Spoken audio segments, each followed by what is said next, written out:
जहां सूर्य की किरण होती है वहीं प्रकाश होता है।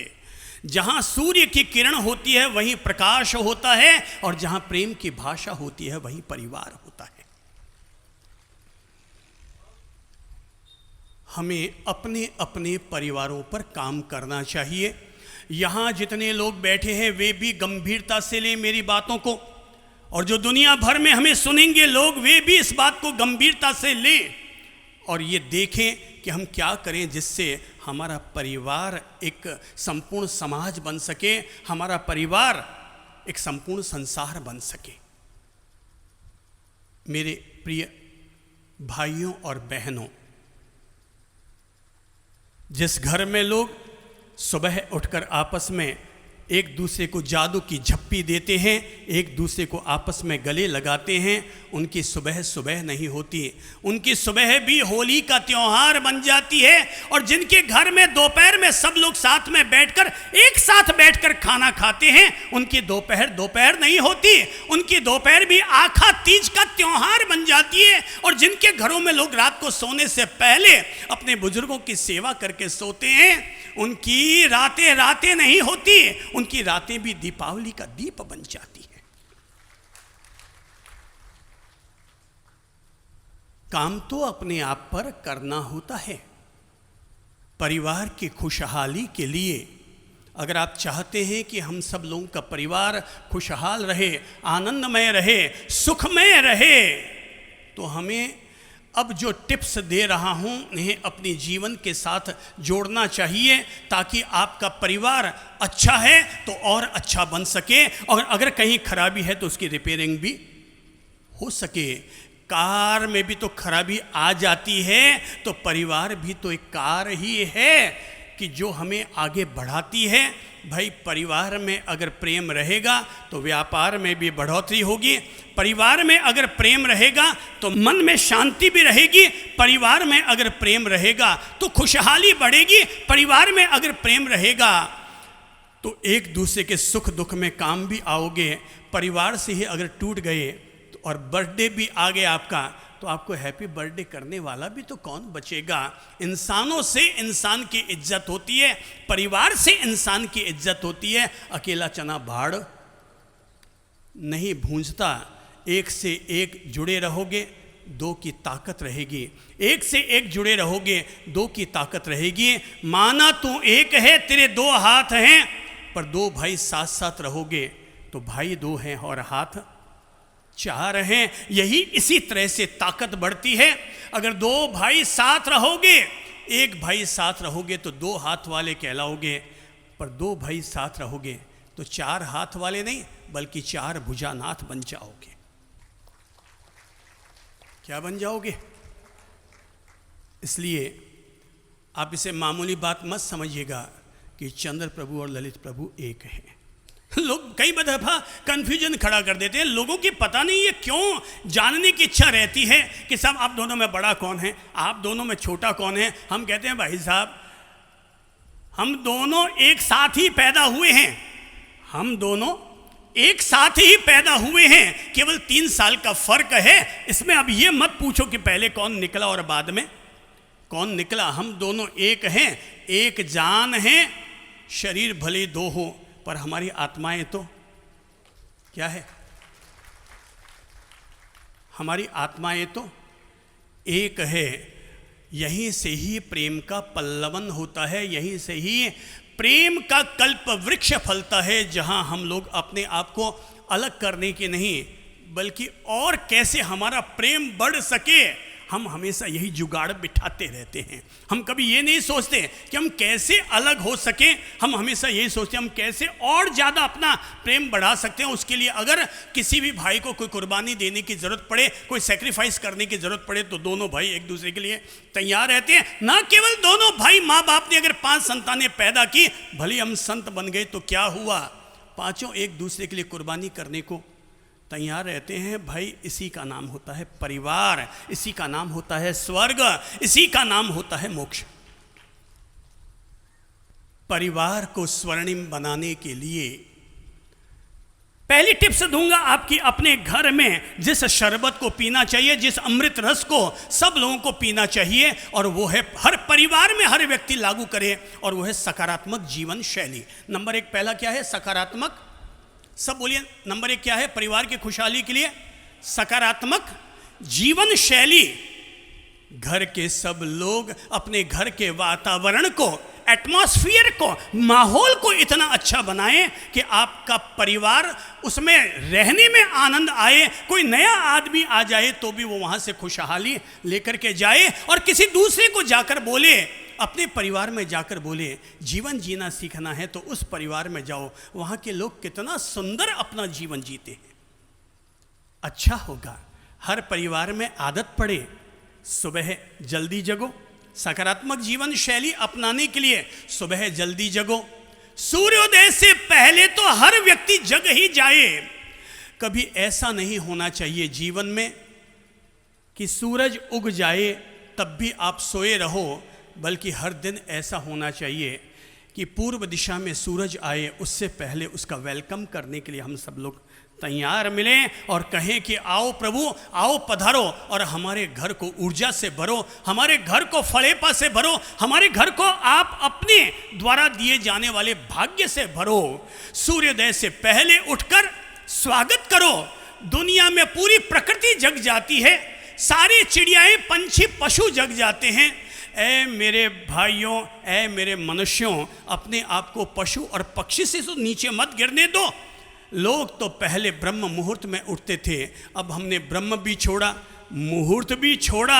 अब तो लोग सूर्योदय के बाद भी अगर लोग सोए हैं, पड़े हैं, संडे इसलिए नहीं आता कि ठंडे हो जाओ, संडे इसलिए आता है ताकि जो काम आप 6 दिन तक नहीं कर पाए वो काम 7वें दिन संडे को कर सकें। लोग कहते हैं साहब हम 6 दिन तक सो नहीं पाए इसलिए 7वें दिन हम जम के हम सो रहे हैं। एक बात तय है, सोना अच्छा तो लगता है पर सोने का कभी कोई परिणाम नहीं आया करता। परिणाम तो तभी आएगा जब आदमी अपने आप को एक्टिव बनाएगा। तो सुबह सूर्योदय से पहले जगने की आदत डालो। हमें बचपन से ही सुबह 5 बजे जगा दिया जाता था। हो सकता है तब हमारे मन में गुस्सा भी आता होगा, ये भयंकर सर्दी पड़ रही है, बीकानेर में जन्मे और माघ महीने की ठंड, और पापा जी सुबह 5 बजे जगा देते हैं। तो भाई साहब मन में गुस्सा तो, लाड़ तो नहीं आएगा, गुस्सा ही आया रहा होगा। पर पिता के द्वारा बचपन में डाली गई ये पॉजिटिव आदत का ये परिणाम है। आज हम जो जिंदगी में जितनी हमने तरक्की की है उस तरक्की में सुबह है सूर्योदय से पहले जगना भी एक कारण है। हमें हमारे पिता ने ये समझाया था कि सुबह सुबह ब्रह्मा जी सबको अपना भाग्य देने के लिए निकलते हैं, और जिसका जितना भाग्य होता है वो उसकी झोली में डाल करके आगे बढ़ जाते हैं। ब्रह्म मुहूर्त में ब्रह्मा जी निकलते हैं और भाग्य दे करके आगे बढ़ जाते हैं। जो सुबह जग जाता है उसको तो उसका भाग्य मिल जाता है, और जो सुबह नहीं जगता उसको केवल बचा खुचा माल मिलता है। तो पापा जी ने सुबह जिंदगी में आदत डाल दी थी, आप भी आदत डाल लो अपने जीवन में भी और अपने बच्चों के जीवन में भी। घर में बहू रानी आए ना तो बहू रानी के आते ही पहले दिन ही आदत डाल लीजिएगा, बहू रानी तुझे जो करना है सो कर, पर सुबह 5:30 बजे तक जग जाओ। अगर सुबह 5:30 जगोगे तो आगे की सारी सकारात्मक जीवन शैली आपके साथ जुड़ी हुई रहेगी, और उठोगे ही 9-10 बजे और सोए पड़े रहोगे तो सकारात्मक जीवन शैली नहीं बनेगी। आपके घर में प्रमाद रहेगा, आलस्य रहेगा, और जहाँ आलस्य और प्रमाद रहता है उस घर परिवार को कैसे तो विद्या मिलेगी, कैसे यश बढ़ेगा, कैसे वो धन कमाएगा और कैसे वो ज्ञानवान बनेगा। सुबह उठो, जल्दी उठो। उठोगे जल्दी तभी जब सोओगे भी जल्दी। लेट अगर सोओगे तो उठोगे भी लेट। हम ये कभी ना भूलें अंग्रेजों के द्वारा दी गई वो सिखावन कि अर्ली टू बेड। कौन बोलेगा? हाँ खड़े हो, ये बोलिए। Early to bed and early to rise makes a man healthy wealthy and wise. सब लोग दोहराइए तो इसे सबको बुलवाइए बाबू। Early to bed, early to bed early to rise early to rise, सब बोलो, makes a man makes a man healthy, wealthy and wise. Healthy wealthy and wise. अगर हम सुबह जल्दी उठेंगे, रात को जल्दी सोएंगे, तो ऐसा करने वाला व्यक्ति धनवान भी बनेगा, ज्ञानवान भी बनेगा और स्वस्थ भी रहेगा। तो जो इतना बड़ा फायदा दे रहा है, उस फायदे को अपने साथ जोड़ो। सुबह उठो, निवृत्ति के लिए जाओ, पेट में मल को कभी भी पड़ा मत रहने दो। लेट उठोगे तो मल अंदर सूख जाएगा, इसलिए जल्दी उठो, मल का पहले रेचन करो और उसके बाद महिलाएं पहले जाए रसोई में, घर का झाड़ू निकाले, बासी झाड़ू। पूरे घर का अगर झाड़ू नहीं भी निकलता तो कम से कम रसोई घर जो अन्नपूर्णा माँ का मंदिर है, वहाँ जाकर के तो अपने हाथों से बासी झाड़ू जरूर निकाले। और जो आपने पूजा का स्थान बना रखा है, वहां पर जाकर के भी अपने कुल देवताओं को प्रसन्न करने के लिए वहां पर भी जाकर के बासी झाड़ू निकाल दे। जो घर की महिला अपने घर का बासी झाड़ू खुद निकालती है, उसके घर में महालक्ष्मी जी अपने आप निवास करने के लिए चली आती है।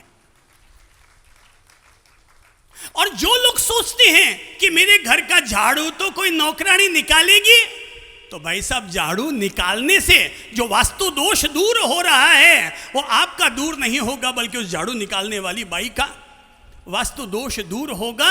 अपने घर में अपने हाथ से बासी झाड़ू निकालो, पूरे घर का निकाल लोगे तो अच्छी एक्सरसाइज हो जाएगी। पर अगर ऐसा ना भी कर पाओ तो कम से कम रसोई घर का और पूजा घर का तो झाड़ू निकाल लो।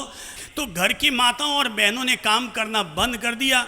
सब बीमार पड़ रहे हैं, सबके गोडे दुख रहे हैं, सबकी कमर दुख रही है, सब लोग डॉक्टरों को करोड़पति और अरबपति बनाते जा रहे हैं। रोज दिनों दिन ऑपरेशन पर ऑपरेशन होते चले जा रहे हैं।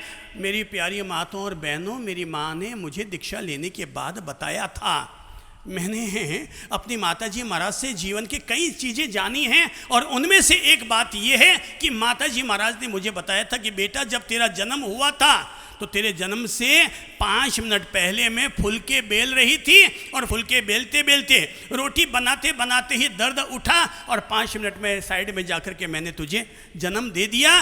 काम करते थे इसलिए सहज डिलीवरी होती थी, काम करना बंद कर दिया तो सबको कैंची चला चला करके, सर्जरी से सबके पेट काट काट करके, फाड़ फाड़ करके बच्चों को निकालना पड़ रहा है। अपने हाथ से बासी झाड़ू निकालो, स्नान जरूर करो। सुबह सुबह जो व्यक्ति अपने घर में स्नान कर लेता है, मेरे प्यारे भाई बहनों, उस घर की दरिद्रता दूर होती है। रसोई घर में बिना स्नान किए कभी भी हाथ किसी भी बर्तन को टच मत करो, खाने पीने की चीज़ों को टच मत करो। आप लोग वैसे भी गृहस्थ जीवन में जीते हैं, शुद्धि अशुद्धि का विवेक शायद रहता होगा कि नहीं, इसलिए स्नान करने के बाद ही नाश्ता और खाना बनाओ। और अगर हो सके तो जेंट्स जो लोग जितने भी हैं, हो सके तो पत्नी के साथ, और नहीं तो अकेले ही सही 20 मिनट टहलने के लिए जाओ, 20 मिनट एक्सरसाइज करो, 20 मिनट मेडिटेशन और प्रार्थना के लिए लगाओ। कम से कम घर में अगर बच्चे सुबह चले जाते हैं स्कूल, तब भी घर में बाकी जो सदस्य रहते हैं सब लोग सुबह 8 बजे घर में पूजा घर के पास आकर के इकट्ठे हो, और सब लोग मिलकर के 10 मिनट तक वहाँ सामूहिक प्रार्थना करो। जिस घर में सब लोग समूह में बैठकर प्रार्थना करते हैं, उन लोगों की बुद्धि सद्बुद्धि रहती है, और परमात्मा के घर से हमेशा उन पर ब्लेसिंग्स, हमेशा उन पर ग्रेस उनका बना हुआ रहता है। 10 मिनट भी अगर सब लोग मिलकर के प्रार्थना करते हैं, आपके द्वारा बोले गए प्रार्थना के शब्द, आपके द्वारा बोले गए प्रार्थना के मंत्र आपके पूरे घर के वातावरण को पॉजिटिव बनाते हैं। मंत्र अपना काम करते हैं, और उन मंत्रों की ध्वनि जब आपके घर में फैलती है तो नकारात्मक ऊर्जा उस घर से समाप्त होती है। दोपहर में अगर खाना खाओ तो कम से कम मैं कहूंगा 24 घंटे में एक बार तो, चाहे सुबह हो, चाहे प्रभात काल हो या सायंकाल हो, दिन में कम से कम एक दफा तो सब लोगों को साथ में बैठ करके खाना जरूर खाना चाहिए। घर में अगर प्रेम बढ़ाना है तो साथ में बैठ करके भजन करो, और समाज में अगर प्रेम बढ़ाना है तो साथ में बैठकर भोजन करो। क्या करो? भोजन साथ में बैठो। रोज बैठ सको तो रोज बैठो, रोज साथ में नहीं ले सकते तो सप्ताह में एक दिन तय करो कि हम घर के सारे मेंबर उस दिन तो घर के सब लोग बैठ करके खाना साथ में खाएंगे। और अगर लगता है सप्ताह में भी ये संभव नहीं तो महीने में तो एक दफा संभव करो। साथ में बैठोगे नहीं, मिलोगे नहीं, आपस में मीटिंग ही नहीं करोगे तो भाई साहब प्रेम और मोहब्बत हमारी बढ़ेगी कैसे आगे? रिश्तों में मिठास घुलेगा कैसे आगे? देखिए, मैं एक शख्स का नाम ले रहा हूं और वो शख्स, हालांकि अब उनका स्वर्गवास हो गया है, मैं बड़े सम्मानपूर्वक उनका नाम ले रहा हूं और वो है श्री महेंद्र जी लोढ़ा। संबोधि धाम के अत्यंत सम्मानित मंत्री रहे हैं। अब उनका नियम समझिएगा, घर में डाली गई पॉजिटिव आदतें कैसे परिणाम लाती है वो समझाता हूं आपको। महेंद्र जी लोढ़ा पूरे शहर के सबसे सम्मानित व्यक्तियों में एक, 50 संस्थाओं में वो कहीं अध्यक्ष, कहीं मंत्री, कहीं उपाध्यक्ष, कहीं संरक्षक, हर तरह से अपनी पैठ बनाकर रखने वाले। पर उनका नियम क्या? नियम ये है कि 12:10 होते ही वो जहां पर भी बैठे हैं, किसी भी तरह की मीटिंग में बैठे हैं, तत्काल खड़े हो जाएंगे, कहेंगे साहब अब मुझे जाने की रजा दीजिए। अरे नहीं, बहुत ज़रूरी निर्णय करना है। नहीं नहीं नहीं नहीं, मैं अब इससे ज़्यादा नहीं बैठ। अरे साहब बहुत ज़रूरी निर्णय है, तो साहब अगर मेरी सेवा की ज़रूरत है तो शाम को 4 बजे मीटिंग फिर बुला लीजिए, मैं आ जाऊँगा। पर मेरे घर का नियम है कि हम शहर में, मैं, मेरी पत्नी, बच्चे, बहू, कोई कहीं भी रहे, 12:30 पर उसका घर पर पहुंचना जरूरी है। और 12:35 पर हम घर के समस्त लोग साथ में बैठकर एक टेबल पर बैठ करके हम लोग खाना खाते। परिवार का वृक्ष ऐसे सींचा जाता है और वो सारे के सारे लोग घर पर एक साथ बैठ करके खाना खाते थे। आज भी जब हम उनके घर पर जाते हैं, अब पापा जी भले ही नहीं रहे पर वो आदत आज भी है, और घर के सारे लोग 12:35 पर, मतलब आप ताज्जुब करेंगे, उनकी ऑफिस में अगर कोई ग्राहक भी आया हुआ है, ज़मीनों का बहुत बड़ा व्यापार रहा होगा, ग्राहक भी आया हुआ है, बात चल रही है, पैसों का लेन देन होने वाला है, वो कह देते भाई साहब अब जो भी धंधा करना है शाम को 4 बजे आना। मैं 12 बजे से लेकर 4 बजे तक कोई धंधा नहीं करता, मैं मेरे परिवार के साथ रहता हूँ। बोले अब पेमेंट तो ले लीजिए, 4 बजे आओ, केवल ज़मीन बेचने की गरज मुझे ही नहीं है, तुम्हें भी लेने की गरज है, वो 4 बजे आओ। वो तो बंदे खड़े हो जाते थे और चले जाते थे। मैं कहता हूँ इस तरह से अगर घर में अनुशासन लागू होते हैं तो ये परिवार का वृक्ष फलता है।